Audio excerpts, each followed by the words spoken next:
Hello everyone, कैसे हैं आप सभी लोग। आई होप कि आप सभी लोग बहुत अच्छे होंगे। आज मैं ये वीडियो लेकर आई हूँ एनओसी कोड के। मीन्स कि बहुत स्टार्टिंग से तो नहीं कह सकती 2023 के, बट जून से लेकर अभी तक के जितने भी ड्रॉ निकले हैं आज मैं आप सभी लोगों के साथ वो शेयर करूँगी।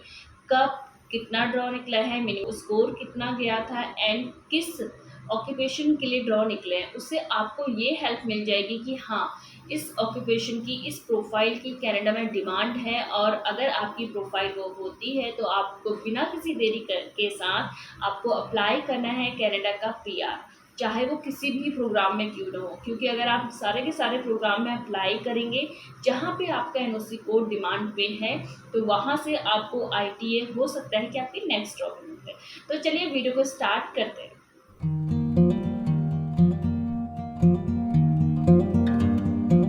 तो सबसे पहले मैं अगर बात करती हूँ जून की, तो जून में 8 ऑफ जून को ड्रॉ निकला था जो कि ऑल प्रोग्राम ड्रॉ था। जिसका मिनिमम सीआरएस स्कोर गया था वो है 486, जिसमें जो आईटी गवर्नमेंट ने लोगों को दिए थे वो थे 4800 लोगों को आईटी गया था, जो कि बहुत बड़ा नंबर है 4800। उसके बाद सेम जून में एक और ड्रॉ निकला था। टोटल मिला के जून में 3 ड्रॉ निकले हैं। पहला 8 of June, second 27 June and third 28 जून। 27 जून को जो ड्रॉ निकला था वो था अगेन ऑल प्रोग्राम ड्रॉ, जहाँ पे 4300 लोगों को आईटीए दिए थे गवर्नमेंट ने, और जिसका मिनिमम सीआरएस स्कोर गया था वो है 486। दैट मीन्स कि 7 और 8 जून को सेम ड्रॉ गया था 486, बट आईटीए आपको अलग अलग मिलेंगे।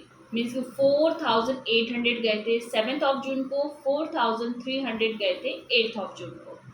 इसके बाद जो 28 जून को जो ड्रॉ निकला था वो था हेल्थ केयर डिपार्टमेंट के लोगों के लिए। हेल्थ केयर के लोगों के कनाडा पे बहुत ज़्यादा डिमांड होती है। जो भी मेरे क्लाइंट होते हैं मैं उनको बोलती हूँ, हेल्थ केयर में अगर आपकी प्रोफाइल है, आपने जेएनएम बीएससी नर्सिंग किया है और मिनिमम 1 ईयर का वर्क एक्सपीरियंस है, तो आप कनाडा के लिए बिल्कुल एलिजिबल हैं। आपका एनओसी कोड हो सकता है इन डिमांड पे हो। तो 28 जून को जो ड्रॉ गया था वो जो मिनिमम सीआरएस स्कोर है वो गया था 476, जहाँ पे टोटल 500 लोगों को आईटीए दिया गया था, जो कि बहुत बड़ा नंबर है अगर सिर्फ एक प्रोफाइल की अगर मैं बात करूँ तो।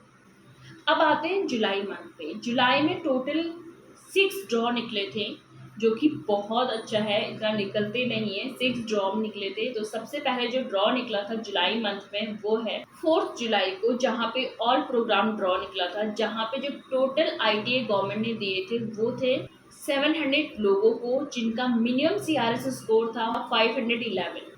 इसके बाद जो नेक्स्ट ड्रॉ निकला था सेकेंड डे 5 और जुलाई को, जो कि स्टीम ऑक्यूपेशन के लोगों के लिए था, जिसका मिनिमम सीआरएस स्कोर गया था 486, जहां पे 500 लोगों को आईटीए दिया गया था 5 ऑफ जुलाई को। जुलाई 6 अगेन हेल्थ केयर डिपार्टमेंट को, क्योंकि मैं पहले ही बता चुकी हूँ अगर आप हेल्थ केयर डिपार्टमेंट से हैं तो हेल्थ केयर डिपार्टमेंट के लोगों को अगेन एक ड्रॉ और निकला था।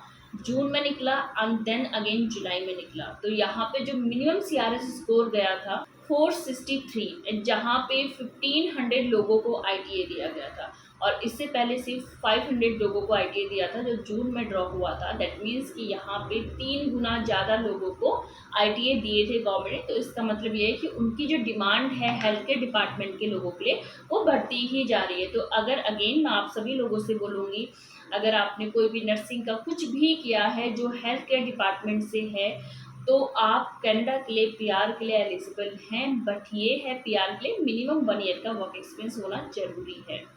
इसके बाद जो नेक्स्ट ड्रॉ निकला था वो है 7 जुलाई को, जो कि फ्रेंच स्पीकिंग लोगों के लिए निकला था, जो कि यहाँ पे थोड़ा सा कम होते हैं इंडिया से अप्लाई करने वाले कंपेयर टू इंग्लिश स्पीकिंग। तो ये एनओसी कह सकते हैं जो कनाडा में रहते हैं, जो लोग यहाँ से जो स्टूडेंट गए हैं वहाँ पे उन्होंने फ्रेंच लैंग्वेज सीखी है, तो उनके लिए बेनिफिट है। इसका जो मिनिमम सीआरएस स्कोर गया था वो है 439 और इसमें 2300 लोगों को गवर्नमेंट ने आईटीए दिया था इनविटेशन टू अप्लाई।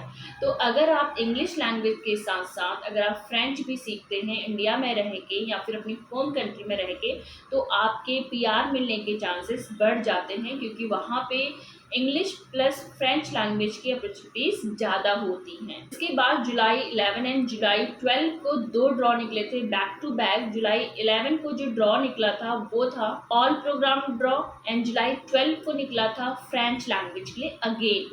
तो ये फ्रेंच लैंग्वेज आपके स्किल्स को बढ़ा सकती है। आप अगर आपके पास टाइम है, आपके पास पैसा है और आप अगर कर सकते हैं तो ज़रूर फ्रेंच लैंग्वेज कर सकते हैं, जिससे आपका सीआरएस स्कोर भी बढ़ेगा। तो जुलाई 11 को जो ऑल प्रोग्राम ड्रॉ निकला था, इसका मिनिमम सीआरएस स्कोर जो गया था वो है 505, एंड इसमें 800 लोगों को आईटीए दिया था गवर्नमेंट ने। एंड 12 को जो ड्रॉ निकला था फ्रेंच स्पीकिंग के लिए, इसका जो मिनिमम सीआरएस स्कोर गया था वो है 375, जहाँ पे 3800 लोगों को गवर्नमेंट ने आईटीए दिया था। तो आपको फ्रेंच लैंग्वेज कितना ज़रूरी है, उससे आपका कितना स्किल्स अच्छा हो सकता है, आपका सीआरएस पॉइंट बढ़ सकता है, आपका जो कनाडा जाने का सपना है वो सच हो सकता है। तो अगर आपकी प्रोफाइल इनमें से एक आती है, आप खुद देख सकते हैं। अगर मैं जून से बात करूं, ऑल प्रोग्राम ड्रॉ में तो आपका इंडिया से, जो इंडिया से मतलब कनाडा से बाहर है, उनका होना थोड़ा मुश्किल होता है, थोड़ा क्या बहुत मुश्किल होता है, क्योंकि जो लोग ऑलरेडी स्टूडेंट वीज़ा पे वहाँ पे जाते हैं एंड उसके बाद वो 1 साल की अपनी वहाँ पे जॉब करते हैं, तो उनका स्कोर वैसे ही बढ़ जाता है। तो आप उनसे कम्पीट नहीं कर सकते हैं, आपका जो स्कोर है उनसे कम्पीट नहीं कर सकता, उनका स्कोर ज़्यादा होगा।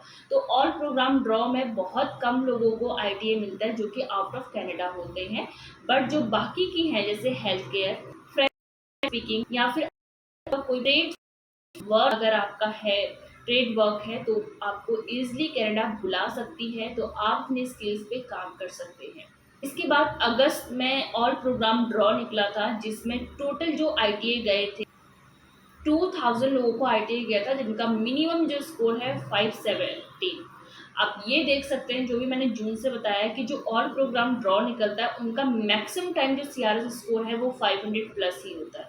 तो 500 प्लस सीआरएस स्कोर हमारा कर पाना मीन्स कि जो इंडिया से अप्लाई करते हैं उनका थोड़ा मुश्किल होता है। उनका जो स्कोर मिनिमम जाता है 350 से स्टार्ट होता है एंड ये जाता है 400 के आसपास, 435 या 480 तक भी जाता है। सेकंड जो ड्रॉ निकला था 2 अगस्त को फ्रेंच स्पीकिंग लोगों के लिए निकला था, जिसका मिनिमम सीआरएस स्कोर था 435 एंड 800 लोगों को आईटीए दिया था। 3 अगस्त को नेक्स्ट ड्रॉ निकला था। इसका जो ट्रेड ऑक्यूपेशन है, मैंने पहले ही बताया था आपको, जो ट्रेड से लाइन अगर आपका ऑक्यूपेशन है तो आपको ईजिली कनाडा आपको पीआर दे सकती है। 3 अगस्त को 1500 लोगों को कनाडा गवर्नमेंट ने आईटीए दिया, जो कि जिसका मिनिमम सीआरएस स्कोर था 388। इसके बाद 15 अगस्त को अगेन ऑल प्रोग्राम ड्रॉ निकला, जिसका मिनिमम सीआरएस स्कोर गया था 496, जो इसका मिनिमम सीआरएस स्कोर था, जहां पे 4300 लोगों को गवर्नमेंट ने आईटीए दिया था। अभी तक सितंबर मंथ में टोटल 2 ड्रॉ निकल चुके हैं, जहां पे 19 एंड 20 को 2 ड्रॉ निकले थे, जहां पे 19 का जो मिनिमम सीआरएस स्कोर था 431 एंड ये ऑल प्रोग्राम ड्रॉ था, जहाँ पे टोटल जो आईटीए गवर्नमेंट ने दिए थे वो थे 3200 लोग।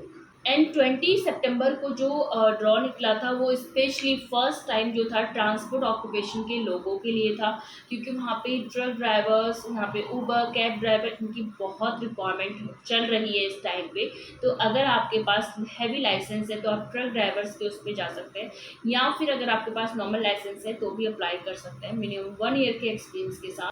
1000 लोगों को कनाडा गवर्नमेंट ने आईटीए दिया था, जिसका जो मिनिमम सीआरएस स्कोर गया था 435, जो कि बहुत अच्छा नंबर है। और अगर आप कर सकते हैं, आपके यहाँ पे आइल्स में नंबर बहुत अच्छे होना बहुत ज़रूरी है। अगर आपके आइल्स में स्कोर अच्छा होता है, आपकी एज कम होती है, आपका जो एजुकेशन है वो अच्छी होती है, तो आप इज़िली कनाडा जा सकते हैं अच्छे स्कोर के साथ, और जॉब आपको मिल ही जाती है, क्योंकि वहाँ पे रिक्वायरमेंट होती है आपकी प्रोफाइल की, इसीलिए आपको वहाँ से वीज़ा मिलता है। अगर आपको भी कनाडा जाना है तो आप कमेंट करके नीचे लिख सकते हैं, अपनी प्रोफाइल को असिस्ट करवा सकते हैं कि कौन सा प्रोग्राम के लिए आप एलिजिबल हैं, आपका सीआरएस स्कोर कितना है और आपका एफएसडब्ल्यू पॉइंट कितना है। उससे आपको ये पता चलेगा कि आपके जो कनाडा जाने के चांसेस हैं कितने ज़्यादा हैं और किस प्रोग्राम पे आप एलिजिबल हैं। ऐसी और वीडियोस देखने के लिए चैनल को बिना सब्सक्राइब किए बिल्कुल मत जाइएगा। Thank you for watching.